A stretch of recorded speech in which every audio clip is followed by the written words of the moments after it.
Pipeline surveillance contract has been identified as one of the major problems causing sabotage of oil company facilities. This was the thrust of discussions at the Stakeholders Alliance for Corporate Accountability meeting tagged Town Hall Sensitization Campaign Against Pipeline Vandalism. Ovieteme George has that story.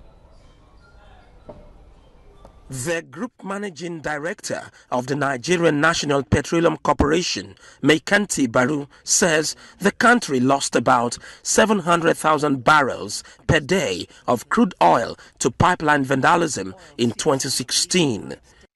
Expressing concern about the erosion of the nation's wealth via sabotage, stakeholders met for a town hall sensitization campaign against pipeline vandalism for Okordia and Zarama clans. The only solution to the problem is to bring together all the stakeholders, that is the oil companies, the regulators, and community leaders, particularly youth and women, and to dialogue about the problems, because there are problems that bring about pipeline sabotage, like surveillance contracts.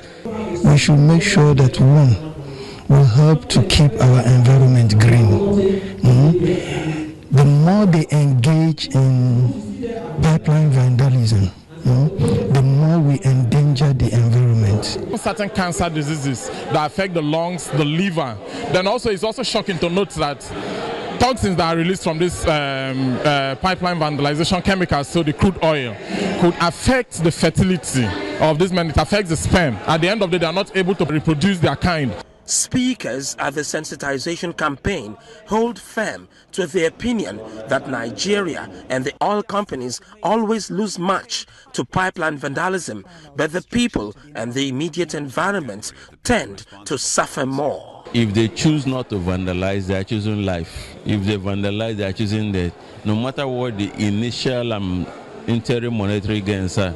And not just that for themselves, for their children that are unborn, for their own children when they become grandfathers and grandfathers. And it's not just about that, it's going to affect the soil. Some of these youths, they have nothing doing, and all they need is empowerment and employment. When people are engaged in doing one thing or the other, in fact, they will not remember to go closer to pipeline.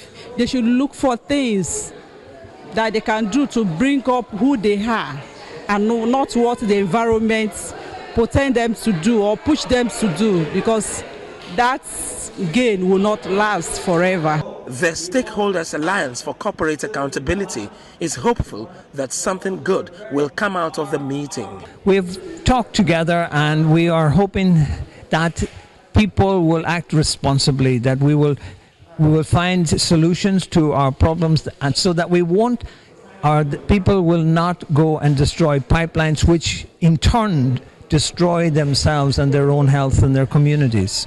Ovieteme George, TVC News, Okordia and Zarama, Bayelsa State.